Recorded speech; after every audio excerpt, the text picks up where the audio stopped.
Welcome to Rooted and Rising, the podcast. I'm Denise Jackson, your host, and I'm so excited to have you join us on these journeys of hope and growth from the greenhouse. Enjoy the conversation. Well, welcome to E's Greenhouse. I'm so glad you decided to join us for this episode. I'm with Sarah Thurman, my coach. She has been an awesome coach in my life and really taught me to be a lot freer in my creativity. And today we're going to talk about Sarah's small beginnings. She's written a book about this, so I encourage you to go to Amazon and look it up, and she'll tell you exactly the title. But Sarah, today I would just like you to tell me about how you started painting. Oh, Which is a small beginning. Yes. So I was 56 years old, and I never ever considered myself an artist. There was no way. I would say I couldn't even draw stick figures. I really thought you were born an artist, and it was already inside of you, but I didn't have it. It wasn't inside of me, is what I believed, until I was 56. And then I was painting with a group of women in Wimberley. There were 8 or 9 of us, and it was a thing called Cultivate, and we were just exploring, and God opened my heart, and I was just weeping, and it was Tuesday mornings, and I was like, what's happening? I don't know. But on the second week, God whispered to me in my thoughts, you're an artist for me. And I said, there's no way. I don't know what I'm doing. He said, hang out with me and I will teach you. And so I believed him. And I said, okay, I'm going to hang out with you, God, and you'll teach me how to be an artist for you. And so that was 10 years ago. It was 10 years in October of 2014. So it's 10 years in a few months. And so I just have to say that in 10 years, God could see stuff that you couldn't see. Right. And he was preparing you and giving provision to you way back then. Yes. How awesome is that, y'all? That God sees what we cannot see. Amen. And that he cares for his daughters, for his children. But, we're daughters of the King, and he cares for us so much that he makes sure we're going to be okay. He orders our steps. He does what he promises he's going to do. And with you, especially thinking back 10 years, my goodness. When I couldn't paint, I mean, or I believed didn't know. that you couldn't even there's do no anything way. like that. No. I would never, I was a crocheter, a knitter. I was certainly a baker, a cook, but I used a recipe and I used the pattern from someone else, but to start something new. And so that really is my passion now, is to help people all over the world discover that creativity is inside of every single person. And it goes back to scripture from Genesis 1:27, where God says he created man. In his image, he created man. So if we're made in God's image and God is the great creator, what does it make us? We are creative. But we believe the lie, and I believe it's the biggest lie that the enemy, Satan, has told us, is that we can't create. And it's stolen from us because we're wasting time, we're wasting materials, we're wasting money, you're not any good, everybody else is better than you, why are you doing this? But truly, what I know is God awakened a part of me that had been dormant, that had been sleeping for 56 years. And he opened it, and I started pushing into it and believing. I believed first. I believed. That's good. I believed what he told me in the whispers and my thoughts. I'm like, okay, I'm going to believe you. And I stepped into it. That's awesome. And I wasn't any good. I didn't think my paintings would ever sell. But 2 years later, I prayed an impossible prayer. What was your prayer? It was, God, I want to paint and sell. I was painting, but I wanted to sell, a 4-letter word, small, medium, and large paintings to give money back out to people in need all over the world. And to provide for you guys to go for see missions. your son.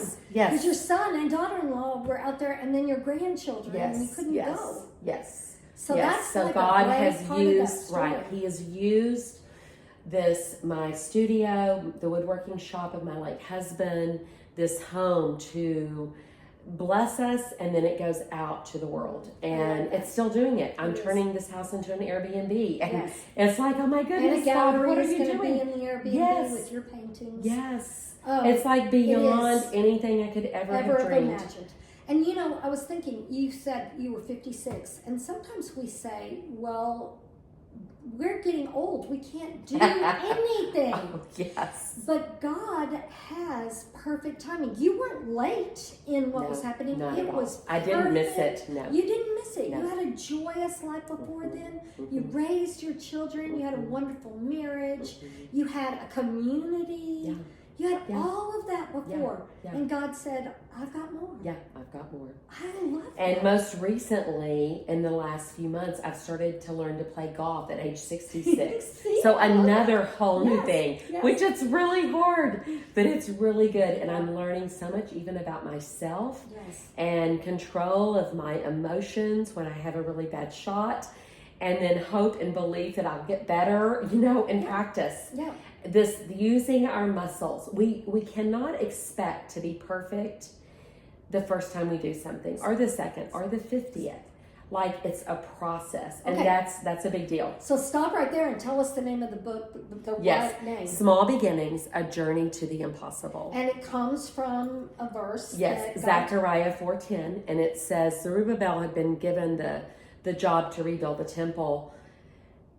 And God told him, do not despise your small beginnings, for the Lord rejoices to see the work begin. I love that so much. And so I just want to encourage you, like, if you have a thought, keep a notebook of your thoughts of things. I want to dream about this. I want to do this. Keep a notebook, because you don't know, it may not be this year. It may be in 2 years, or it may be in 2 weeks. I don't know. God will let you know when you are to put your hands to this task and to do the next thing for him. But see, he rejoices to see the work begin.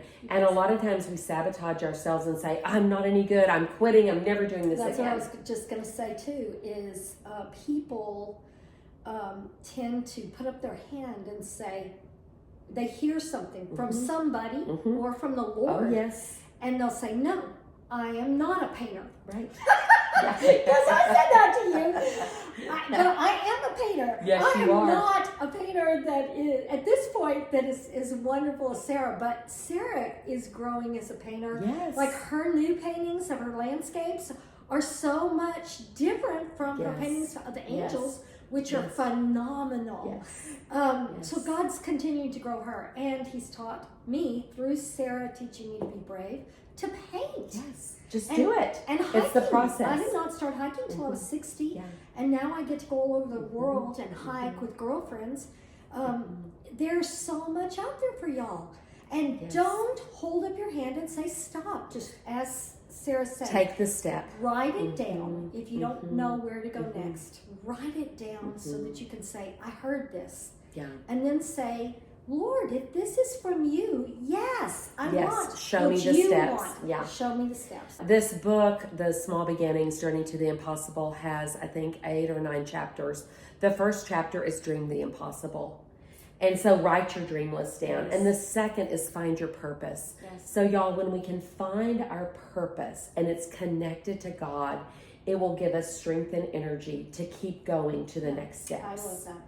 Because if we have the purpose, it's in alignment with God's will in our life, we can do it. We are strong. We are brave. We are courageous. Look behind you. Look at all you've already done. Yes. And there's had more. Multiple purposes already, because we've Absolutely. touched thousands and thousands of lives, if you're our age, for sure. Yes. We always are looking for what's our purpose, and what I say in my heart is, when we're loving God and we're loving one another, these purposes are coming out. And what jobs does he have for us? What victories, what blessings, what provision does he have for us? All of that will always be wrapped up in loving the Lord your God with your whole heart and loving others. The one right in front of you. That's right. Stop the to ones, do whatever's needed. Whatever's needed. Don't be afraid to say, that wasn't my plan. In fact, I'll give you a very quick example. Last week, my new husband and I were on a cruise, a marriage cruise, Love Like You Mean It. It was amazing. We were in St. Thomas. But my girlfriend that lives at the island over from St. Thomas and Tortola in the British Virgin Islands came, and we were going to go to the beach and spend the day. But then she really needed help doing Social Security and Medicare and all that. And I said, we don't need to go to the beach. We want to help you today. And we did. And it was so amazing. And it wasn't always easy. Like, we were sitting in offices, government offices most of the day. But it was like God blessed us, like, because we knew we were doing what He had called us to do. And what a blessing for Marita, because she didn't have to do it by herself. No, and it's very hard. And she was in a hard place because her husband died. Yes.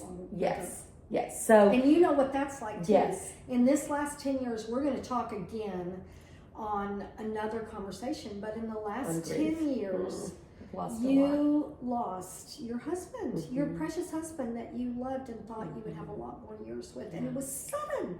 Yeah. It wasn't something you expected, and you went through a lot of grief. Yeah. But on the other side of that, you prayed to get married again. Yes. And you met Earl.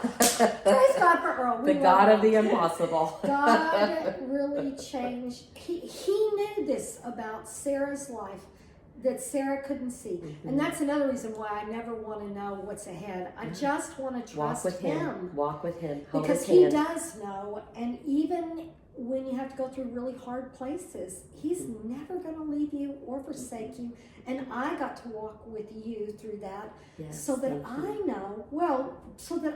know God carried you. Now it's part of my book of remembrance, because you were willing to share that with a lot of us. A lot of us. And that was so brave of you, but what it did is it gave us a book of remembrance, so that when we face things, we could say, well, God helped Sarah. God's not a respecter of persons. He loves me like He loves you, and He will take me through it too. And so then, He says He didn't give us a spirit of fear, but power, love, and a sound mind. And this is the truth. When we are with each other, we learn not to fear. We're still going to hurt going through hard things, but we don't fear. Right. Well, increase our faith. And sometimes that's the thing, is we lend each other faith if we need to. Like you did for Marita the other day. And we just say, we need to do that more. We do. Because in the end, did it matter that we didn't go to another beach? Yeah. It didn't. No, not at all. And there are more beaches that you will go to. Yes, we'll go to. And actually, Earl doesn't like seeing the beaches anyway. So it worked out so great. He was thankful. It was so good. I guess as we are laughing, and every time we're together, I always say this, but it's like I get so inspired and encouraged being with Sarah, being with other friends too, that we've talked together in these conversations. One of the reasons we do this is because we want you to know you are not by yourself in this walk. God said it wasn't good for us to be alone, and He brings sisters together to encourage one another, to help you get through things. So don't stay out there all by yourself. Right. Find your people. Find your people. That's one of my chapters in that book. Find your people. And we are your people even when we're far away from you. We'll pray for you. We will love you. EastGreenhouse.com is a great place to find a lot of resources. Sarah has a ministry, which is, I don't want to mess up the words. So Acts 1:8 Blessings is the name of my business. Yes. But I have a mentoring group, an online mentoring group, an online ministry. And it's I have a very podcast. wonderful, and I've been a part of it, and so blessed with it. Really, I couldn't stop painting. I joined because I'm a writer, and she encouraged me to join because it was a group focused on creativity and the creativity that comes from God. Yeah. And every time I would be on one of her group coaching sessions, I couldn't stop myself from painting, y'all. It was just, God had that paintbrush. And so I'm just telling you, that was such an encouragement to me, because then I found out, yes, I am a painter. Yes. Okay. We all are. We all are. So we're gonna end this now with Sarah giving one piece of advice. Take the next hour, take the next minute, and take a deep breath. The overwhelmingness of the world will take you down. And don't worry about tomorrow. So tomorrow will take care of itself. Jesus said this. So today has enough worries for itself. So in the mornings, ask God, or if you don't remember until noon, God, what do you want to help me do today? Ask him for help. You will be so surprised at all that you can get done, but you cannot let worry creep in. So push worry out, because he says there's enough worry for tomorrow. Only take care of today, and you will get so much done with joy. You know, watching him be your helper in times of need. He wants to help us with every step, and the enemy wants to take us down and make us very overwhelmed and say, you can't do it, too much.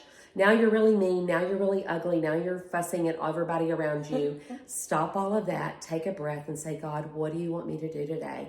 How do you want to help me?